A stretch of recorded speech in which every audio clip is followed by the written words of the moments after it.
Ya, pada tutorial kali ini kita akan belajar menyimpan data di Google Sheet atau Google Spreadsheet atau biasa kita sebut juga dengan Excel. Kalau di Microsoft kita menyimpan datanya ini melalui REST API yang akan diakses melalui aplikasi Android yang akan kita buat. Jadi langsung saja kita mulai tutorialnya, namun sebelum mulai subscribe dulu untuk terus mendukung channel ini. Jadi pertama-tama kita buat sheet baru. Kemudian namakan projectnya. Di sini bebas gimana teman-teman. Di sini saya akan namakan latihan 1. Nah, kemudian saya akan membuat 3 kolom untuk datanya. Yang pertama timestamp, yaitu adalah waktu ketika data tersebut diinputkan. Kemudian datanya ada nama dan nationality. Untuk kewarganegaraan, jadi skenarionya aplikasinya menginputkan nama dan nationality. Sederhana saja karena ini hanya tutorial sederhana. Kemudian yang perlu kita lakukan adalah kita ke tools, kemudian script editor. Nah, maka akan muncul tab baru.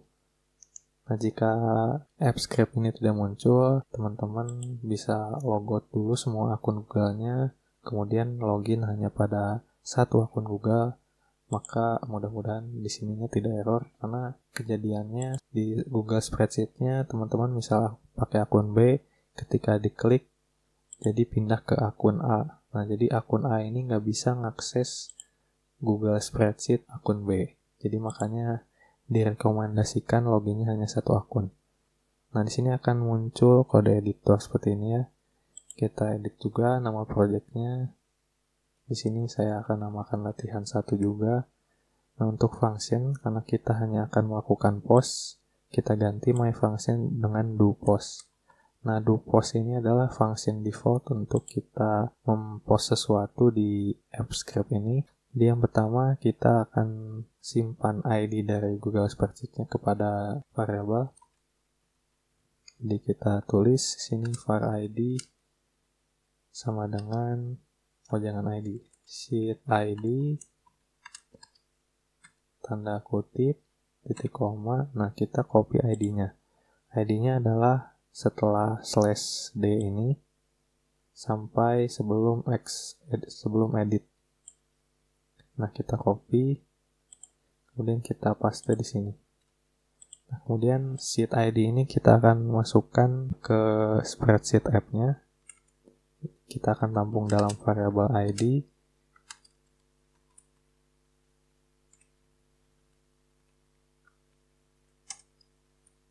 Kita masukkan sheet ID-nya. Jangan lupa titik koma.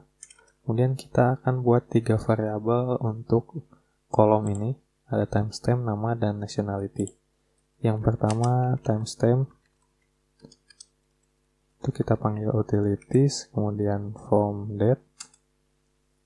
Kita buat object date. Kemudian kita masukkan zona waktunya. Dan kemudian kita masukkan format dari waktunya.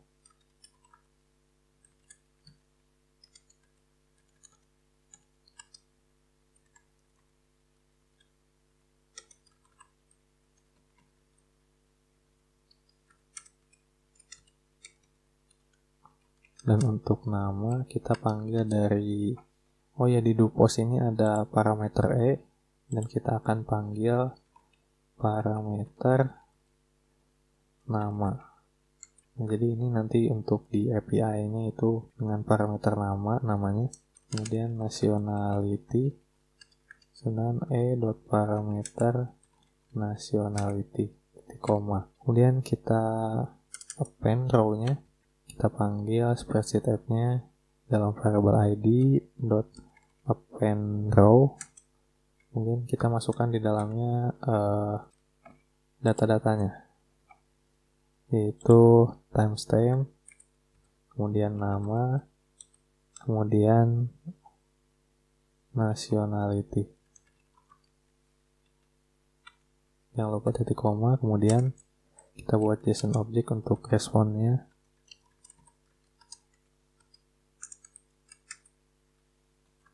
Responnya adalah status. data berhasil ditambahkan. Dan kita akan buat string dari JSON objeknya.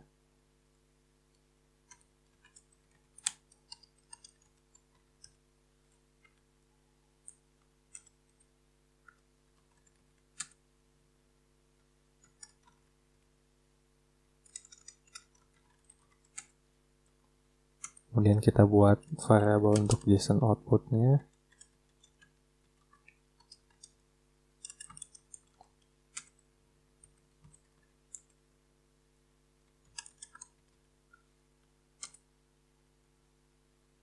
Oh, ini jangan lupa titik koma. Kemudian kita panggil JSON output, kita set main type, kemudian panggil content service dot main type dot json. Jangan lupa titik koma. Kemudian yang terakhir return JSON outputnya.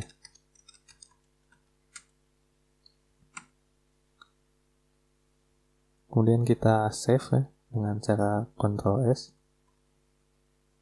Maka ini tandanya telah tersave jika icon save project-nya ini menjadi abu-abu. Kemudian kita deploy. Caranya kita ke deploy, kemudian new deployment. Kemudian kita tekan select type ini, kita pilih web app. Kemudian OS access-nya kita ganti jadi anyone. Kemudian kita deploy. Nah, ini UI-nya bisa berbeda di tiap browser teman-teman. Kalau selain ini biasanya di Xscript-nya itu ada tulisan publish. Nah, ketika teman-teman klik publish ya sama publish-nya berupa web app. Nah, maka akan muncul seperti pilihan tadi. Kita akan berikan aksesnya ke anyone ya. Biasanya ada event anonymous juga. Nah, kalau teman-teman belum authorize access, bakal disediain formnya. Nah, maka akan muncul tab baru. Teman-teman diminta login. Kemudian kita pilih advance. Kita go to latihan unsave. Nah, jadi kita diminta permission untuk dapat mengakses Google Spreadsheet di Google Drive kita. Kita allow.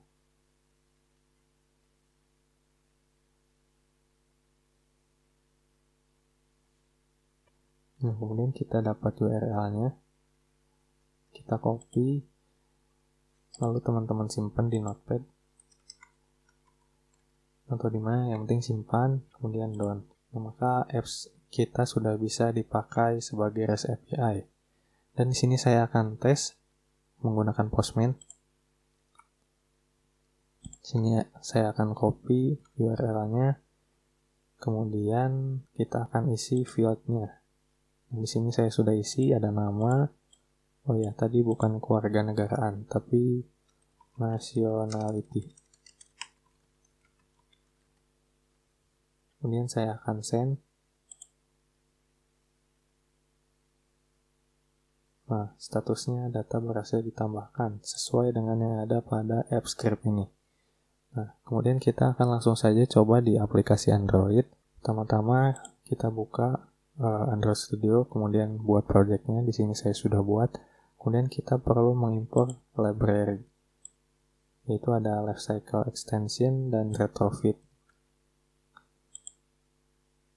Retrofit ini seperti yang teman-teman sudah tahu adalah untuk melakukan request REST API. Kemudian kita juga akan menerapkan view binding. Nah, di dalam kurung kurawa Android ini kita tambahkan build features. Di dalamnya kita panggil view binding true. Kemudian synchronize now. Nah, kemudian kita akan buat layoutnya. Kita akan buat 2 buah edit text dan 1 button. Saya akan ganti dulu menjadi linear layout supaya simple. Kemudian karena ini linear layout, kita tambahkan orientation yaitu vertikal. Saya akan hapus text view dan saya akan tambahkan edit text. Kita match parent aja, hacknya web content. Kemudian kita copy.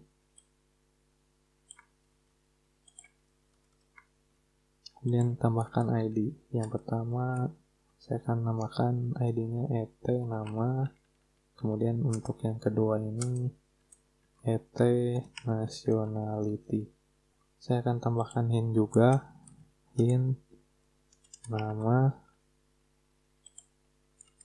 hint kewarganegaraan. Kemudian tambahkan button juga, match parent content. Untuk teksnya submit, tambahkan ID juga, button submit. Kemudian saya akan tambahkan padding 32 dp. Kemudian kita akan buat objek atau model dari responsnya. Responnya tadi berupa objek jika kita lihat, dan di dalamnya ada atribut status. Kita kembali, kemudian kita buat package model.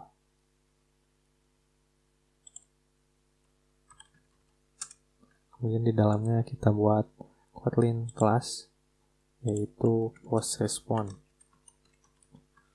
Kita pilih data class, kemudian kita masukkan tadi sesuai dengan yang ada di respon di postmin, yaitu status, kemudian string, karena tipenya string. Nah, cukup segini untuk post_response-nya. Kemudian kita buat interface API. Kita buat package API. Kita buat interface API. Kita pilih interface. Kemudian kita akan buat request-nya di sini. Karena ini berupa post, karena ada form, kita perlu menambahkan anotasi form URL encoded. Kemudian kita tambahkan anotasi post. Kemudian kita tambahkan endpoint-nya. Di sini saya menganggap exec ini sebagai endpoint. Jadi endpoint-nya exec. Kemudian kita buat function-nya post data. Kita masukkan parameternya, itu ada 2 tadi kan, ada nama dan nationality.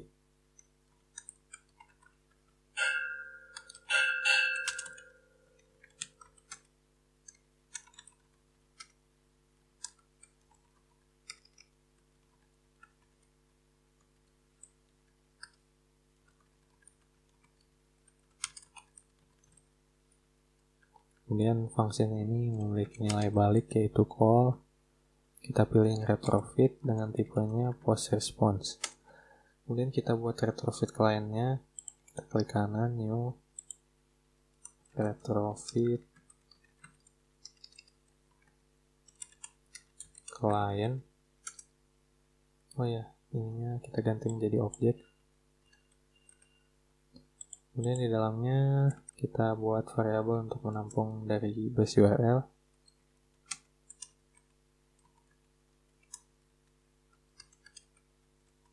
Nah, base URL-nya kita copy dari postmin atau dari notepad teman-teman. Kemudian kita hapus exec-nya. Dan pastikan ujungnya ini ada tanda slash. Kemudian kita buat variabel retrofit untuk buat retrofitnya.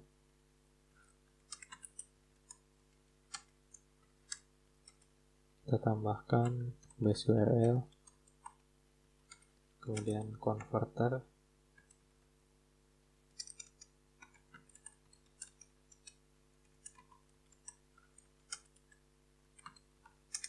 dan yang terakhir kita buat, dan kita buat variabel untuk instance-nya. Kita panggil retrofit.create. Di dalamnya kita masukkan interface API-nya. Kemudian kita buat view model. Kita klik kanan.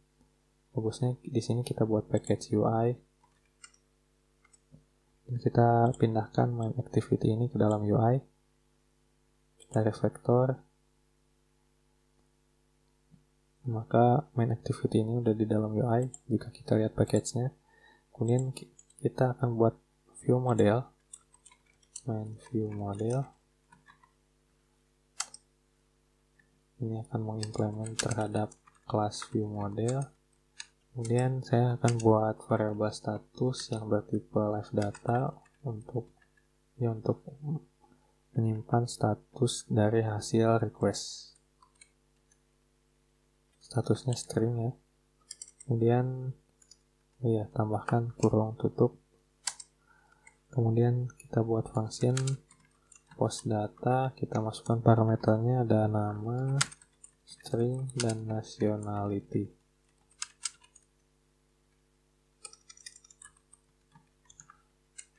Di dalamnya kita panggil retrofit client dot instance post data, kemudian masukkan nama dan nationality, kemudian enqueue, kita buat objek di dalamnya, callback, pastikan kita pilih yang retrofit, nah yang ini. Kemudian callbacknya tipe datanya tadi post response. Kemudian kita buka kurung awal, objeknya akan merah, kita alt enter, implement member, kita Ctrl A, enter. Nah, kita ganti di sini if response-nya successful, maka di dalamnya kita akan set statusnya, kita post value dengan isi dari status yang ada di response.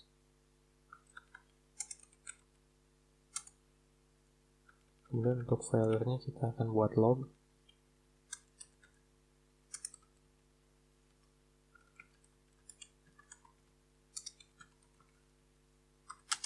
Kita tampilkan message dari throwable-nya. Kemudian yang terakhir kita buat function untuk get status. Kembaliannya adalah live data berupa string,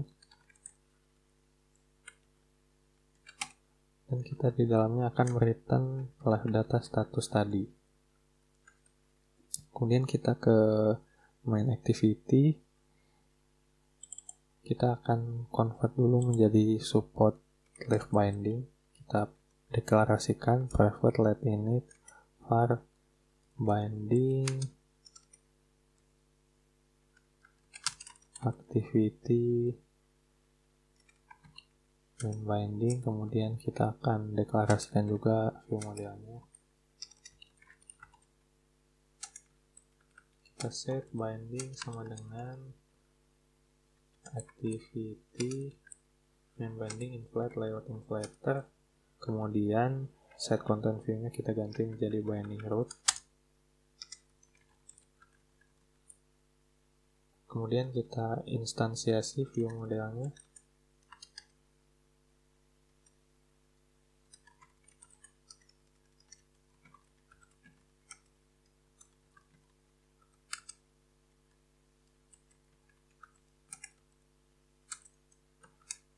Kita get view modelnya.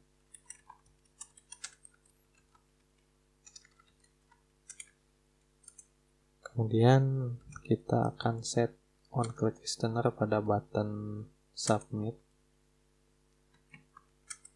Di dalamnya kita set namanya dengan yang ada pada edit text.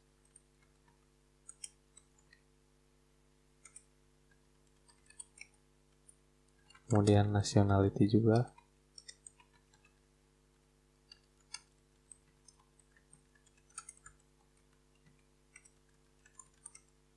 Kemudian kita panggil fungsi postnya dari view model, kita masukkan nama dan nationality. Kemudian untuk notifikasi bahwa datanya tersimpan, kita buat view model lagi, kita panggil view model maksudnya, kemudian kita get status, observe, kemudian masukkan parameternya this dan sebuah objek, di dalamnya kita buat toast make text this, it toast.length.short, jangan lupa show. Dan sebelum jalankan kita ke Android manifest, kita perlu permission internet. Nah, baru dapat kita jalankan. Nah, di sini saya akan coba demokan. Saya akan masukkan namanya Andi, kemudian kewarganegaranya Indonesia. Saya akan submit. Nah, makanya datanya masuk dan ada tos hasil dari responsnya atau status dari responnya. Ya, mungkin cukup sekian untuk tutorial kali ini. Semoga bermanfaat. Jangan lupa subscribe untuk terus mendukung channel ini. Kita berjumpa di tutorial lainnya.